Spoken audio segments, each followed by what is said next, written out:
आपला देशी भाषा आहे। हा, निमंत्रण देण्यासाठी आलो आणि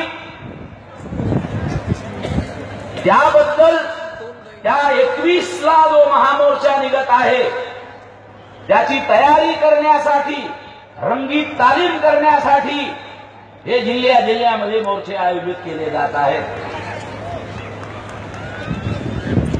या मोर्चामध्ये बहुसंख्येनं, मोठ्या संख्येनं महिला आलेल्या आहेत। मी महिलांचं मनापासून आभार व्यक्त करतो। फार मोठ्या संख्येनं महिला या ठिकाणी आलेल्या आहेत